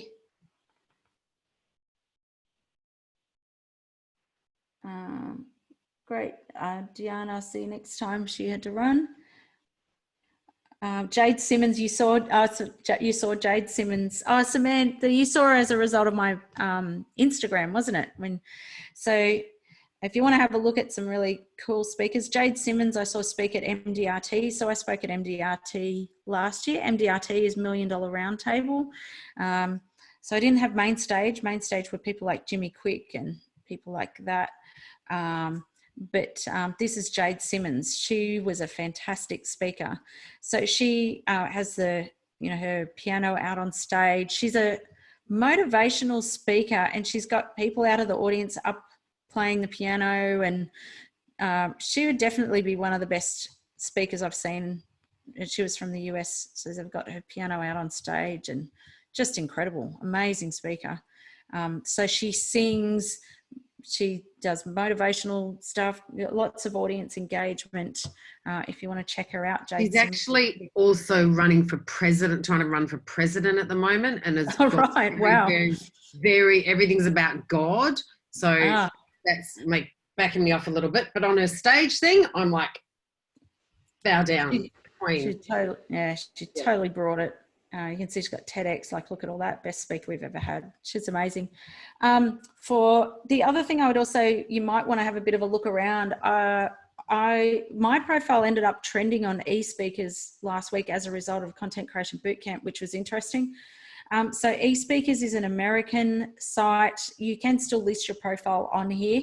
My experience has been working with Australian speakers is that as much as it has the ability to put yourself on there in Australia, most of the bureaus in the US use it to find speakers, but the first thing that they're looking for is location and date, and if you're already in that town. So what I encourage most people to do, Matt Church is in the top 3 most booked speakers on eSpeakers, but he spends a lot of time over there speaking, so he's already there. So you can do bureau blasts and things and reach out. But it's not bad, but my experience is for Australian speakers, and for those, I know Gary and Sally, you probably agree. I just have it there. I was a bit of a surprise that it was trending, but what it did make me think about is with virtual, is it's quite possible that this could be a turning point for eSpeakers. So, because even though I was running virtually, I was like, that's interesting, eSpeakers virtually, but because it's Australia. So there is a tab when you put so the way it works, if you're a speaker, is you can come on here and you can put your events on your eSpeaker profile, and that's typically where the bureaus will find you. It really surprised me that I was trending on there. So so I went in and did a cleanup that afternoon. So far away, Sally. Yeah, I think if you're not that way we get, that's the free version for us, is as a member of PSA. eSpeakers is the back end directory for Professional Speakers Australia. So I would think long and hard about any sort of financial investment into eSpeakers. I would go in, have a look at the profiles and maybe use that as a template option. But get your LinkedIn, do all the other collaterals first. You don't need to do anything with this. I agree, unless you're traveling to the US. But even Keith, Rowdy, they don't even use it. So they're doing 110 keynotes a year. Amanda's doesn't worry about it.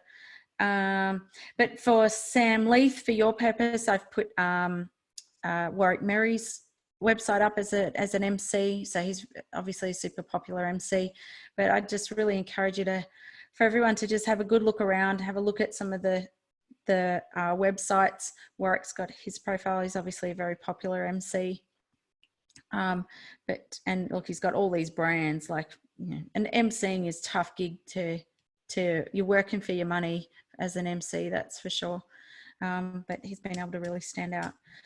So what have I got? It's advanced searches. So just to recap, I just want to make sure I got everyone, because in case I lost everyone in the, one last thing that I want to point out to you that I have put in the units as well. I interviewed a lady last year. Her name is Deborah Gardner. She's an expert in high performance. She's an Olympic swimmer based in the US.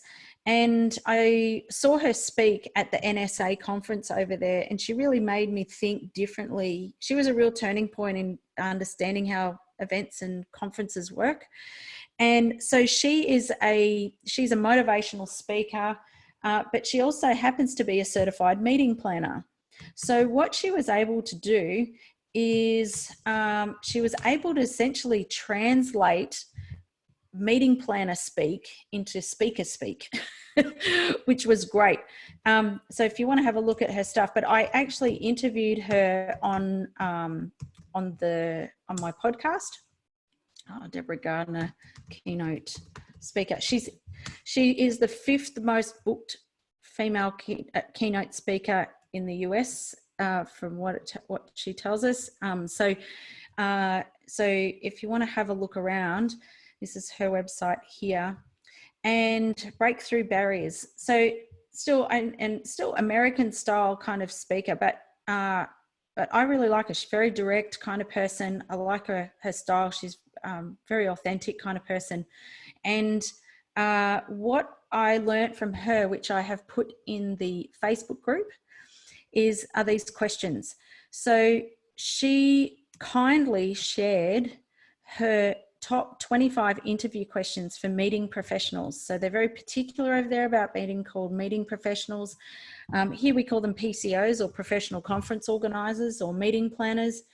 And so she gave me the list of, this is the questions list that she does in her briefings with clients when they're booking her for speaking. So, obviously, when is it? You're getting all the things like the logistics, email address, website, meeting locations, how many are attending, male versus female, what are the responsibilities of the attendees, why are you having the meeting, what does a successful program look like for you, what are changes that are happening, who have you had speak previously, phrases, jargons, anything in-house, what day or time to conduct a post-con, so that's your follow-up and the debrief, what's happening before and after, who are the other speakers, who's introducing me.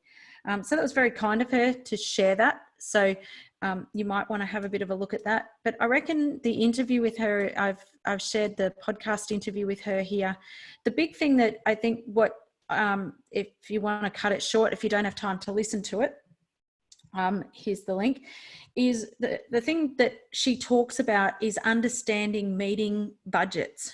So just how conferences work, how the money is spent, and that more often than not, she said the main thing we're generally competing with is catering.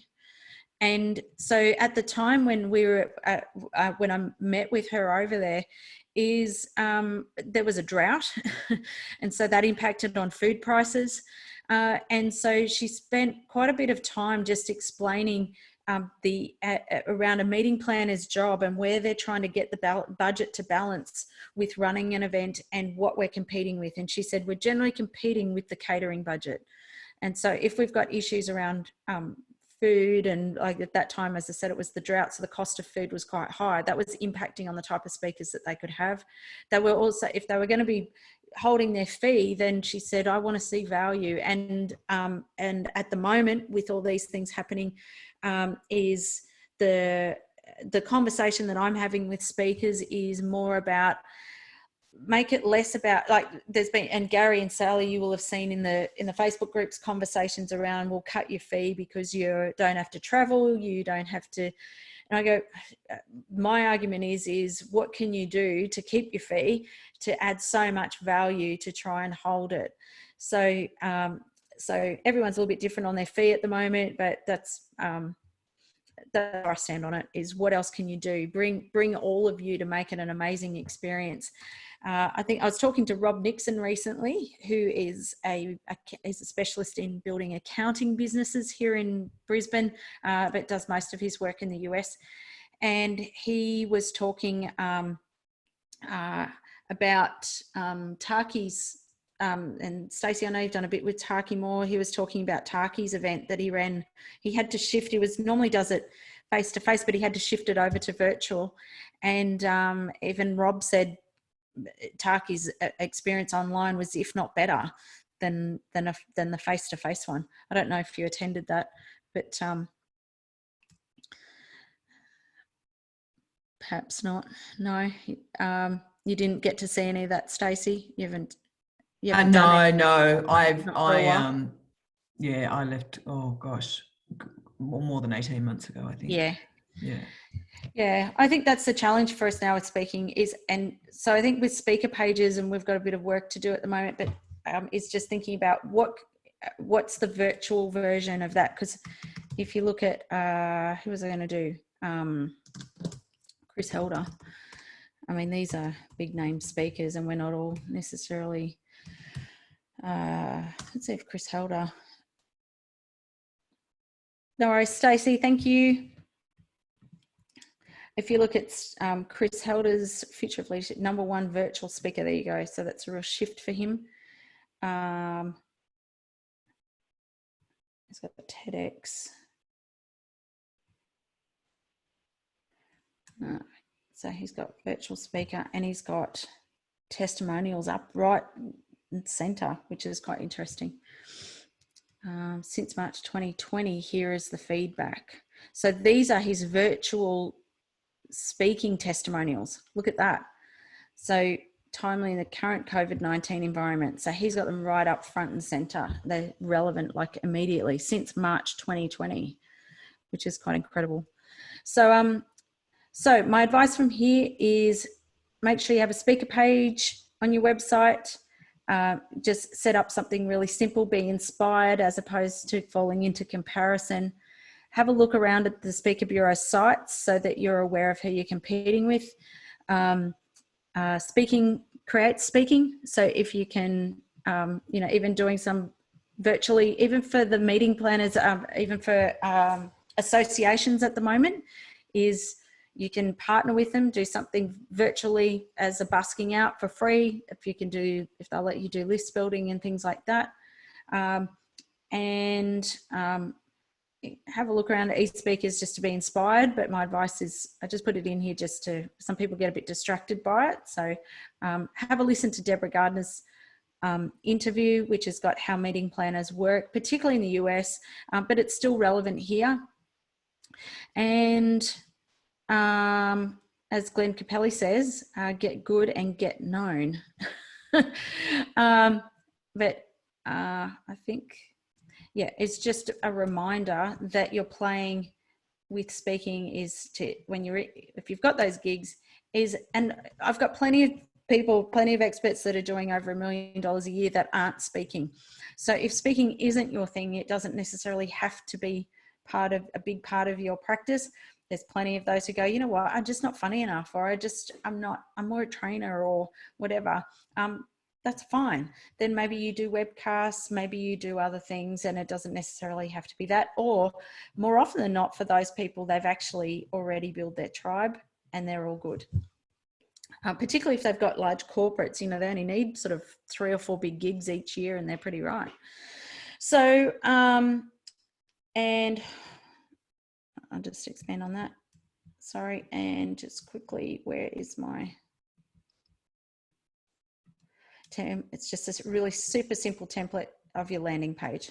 Just speaker kit, why you, 4 to 6 topics. I can download it to a pager. So in other words, that's for me to go and have a conversation with somebody else about you, some testimonials, and then you've got possibly a little bit more information about yourself.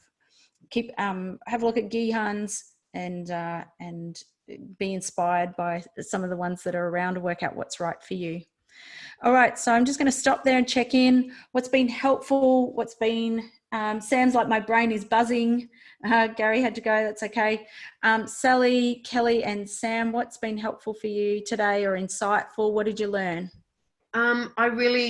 It's interesting watching the great, like the VINs and those people pivot to now we can offer you this virtually. And that's really made me go, oh, because I was really starting to think, well, I should concentrate on my coaching at the moment because there's not much speaking I can do. And I'm like, when you know, speaking is my love, my true love. All right, this is your prime. Oh, okay. You've just done how many days of Facebook Lives? Yeah, that made me. So actually, while we're on this, I just reached out to a friend who has a studio in Sydney that she can't do a lot of stuff with at the moment, and asked her if she's got a day next week where I could. Those videos. I've never looked at that page on your site, Jane, with those videos, so I'm sorry about that. That's all right. But you're not an event organizer. No, but so I that's why you wouldn't have seen them.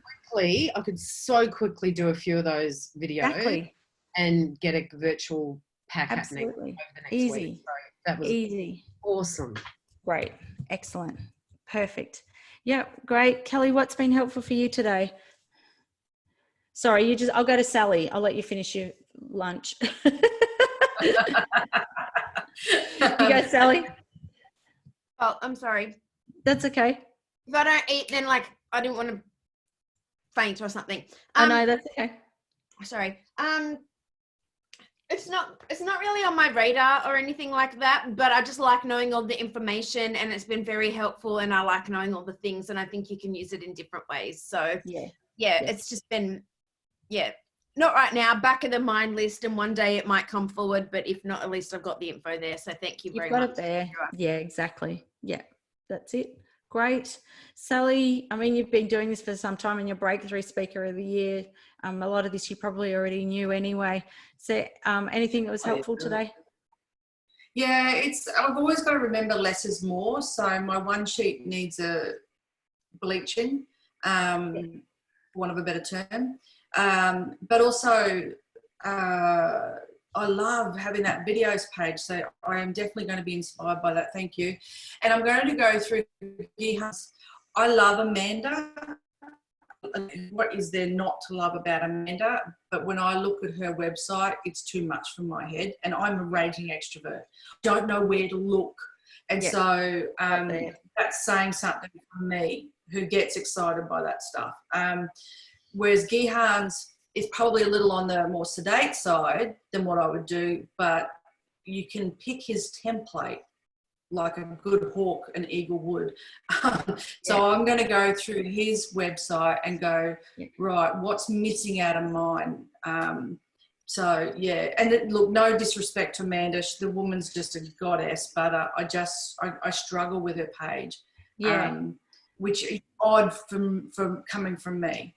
Yeah, and you know, it's and that's when we go, well, it obviously we're not her customer, but it must work for a customer because it all works, and you know, she's the gurus, and so she just follows what a customer's like. She's the guru of listening to customers and making sure it'll match what they want. And so, how much, you're right.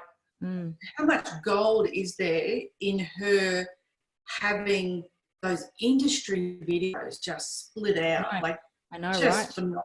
That's so smart. And I mean, that's why she is who she is and does what she does. and I aspire to having my version of whatever that might be in times to come. And it's made me realize also, God help me, I actually have to sit through my videos and pull out pull out when the audience actually laugh at something, or when I do something stupid and they're amused by it. That's what I haven't done, and I'm tempted to outsource that a little bit. Like I might Upwork it or something. Because I have not, I've got hours and hours and hours, and you know, loving myself sick, but I don't want to watch that shit. So I know. It is hard to sit and watch yourself. I understand. Yeah, and just for that 5 minutes of, you know, that's definitely a soundbite. That's definitely a, you know, so there's lots of little things. It's finessing and making sure that I don't confuse. I like the build of Gihan's, where you go, and then there's another set of steak knives, and then there's the sharpener that goes with the steak knives, the secrets, and there's the blocks that goes with the steak knives and the sharpener, and there's the apron as well, you know, like shit. You kind of, so like, oh, there's more, like, and that's exactly what he does. Like he goes to town on value, and that's why they go, okay, now we can justify the trip from Perth. So no, that's good. Okay, good. And you shared, that was the other one I was thinking of, is Andrew Klein for Sam Leith as well. Andrew Klein's a very popular MC and does a fantastic job. And his website's not bad either to look at for when you want to do an MC page. Depending on look at it, because he's very popular, and it's worth looking at, even though it's not going to be the Sam Leith MC. So the other person who's a good speaker and MC is Robbie Mack. Have you met Robbie Mack? You know Robbie. She does a beautiful job. So I hope that helps. If you want to have a go at your speaker pages, and just my advice is it's a work in progress. Keep it simple and just start. And then as you start to build your collaterals, put up some topics, you know, the one sheet can just be pretty simple. And it's the kind of thing you're updating every year. But it's not laminated, like it's not concrete. That's what I was going to say. If it looks the same this year than it did last year, then you're not a speaker. Yeah, mine's 2017. There you go. Let's be real, not your page as such. That's your real page. Yeah. No, I haven't put much effort into my speaking because I've tried to cut back on it. Okay. Well, thanks so much for jumping on. I hope today's helpful. As I said, feel free, update anything, send it through to me if you want me to have a look at it. I'm happy to. But for most of the work you've done already and working out what your keynotes are, and those like 4 to 6, I've also put in the Facebook group a couple of samples of like go to Amanda's, have a look at the speaker kits, like their big speaker kits. Jason Fox's speaker kit was 40 pages last year. It was massive. So keynote speaker of the year, you know, when they're trying to push past, it's really hard to get past that $10,000 keynote fee. And so unless they move into celebrity factor, but you've got Jason, like the people like the Dan Gregory's, Matt Church, they don't want to be celebrities, so they won't. 10's the max. They won't go past that, and they know that, and they're happy with that. Chris Helder, they're all 10, so they won't go anything past that. But if you want to go into the big time, you want to get those fees up. Amanda's 10, so they're all 10. Keith's 10, Rowdy's 10, because they don't want to be celebrities, and that's where it'll stop. But Jason Fox, I mean, when you look at his speaker kit, it is illustrated beyond belief, because he's married to an illustrator. Like, it is absolutely, like, no one's going to reach that. It's kind of, I looked at it and went, put it away before you go down comparison lane, you know, like it was beautiful, absolutely beautiful. And But where they'll increase their fee is when they do all the extra value add stuff. Sam's saying I'd be happy with 10K. And it's still like, whereas I go, I prefer training for 10K more than speaking. I'll do a keynote. I've done some for 10, and I've done them with celebrity speakers. And that's the one thing that probably has happened that I've seen with celebrity speakers. I won't say who the celebrity was, but one thing I would say, even this was a really cringy moment that happened. So I spoke in Bali at a hairdressing conference, and this person spoke. She spoke after me. So celebrity speaker. So interesting spot on the. So I opened, and she was on after me, which is a funny kind of spot. But anyway, the audience clearly did not know who she was, and the problem was that she thought she was Gary Vee, and she got up and she did Q&A. She did 15 minutes introduction of herself, and then said, okay, we're going to Q&A. And nobody had any questions because nobody knew who she was. So if you're going to do Q&A, this is more a tech thing than a collaterals thing. But I just say to people, a lot of people go, oh, I'm going to do Gary Vee style Q&A in my keynotes. And I go, you can only do it if you're famous or you're really well known or your audience knows you well. But even then, it bombed, and she had to give him a refund. Yeah, but there's a famous actress who was just too much of a diva. She walked out. She was booked to do a keynote. She had a briefing that she would be doing a keynote. She got top dollar, like we're talking 20 something plus. Walked out and went, yeah, I'll just do a panel. Who's going to interview me? On stage, in the moment. She'll never get booked again. Like, and she was the celebrity ticket hauler for the event. And the other thing about bureaus is, now this is pre-COVID, the base bottom dollar that they'll ask for is $5,000 because they need to make money. And so you've got to be a $5,000 minimum speaker. So they make some money off you. So if you've got to be used to going, I'm 5,000 and shut your mouth and not go, but I'll discount, but I'll do this, but I'll do that. You're $5,000 minimum. And don't be a diva. Yeah. Not that you would, but you hear the stories and you go, yeah, just be helpful, be available, do everything. Yeah. No, that's great. Well, thanks so much for jumping on, and let me know how you go, and let me know if you need any other help. Happy to review websites and things if you're putting them up. And I'll see you next week. Have a great Easter. As my nephew did when he was FaceTiming. I love that. Happy Easter, everyone. Yeah. Bye.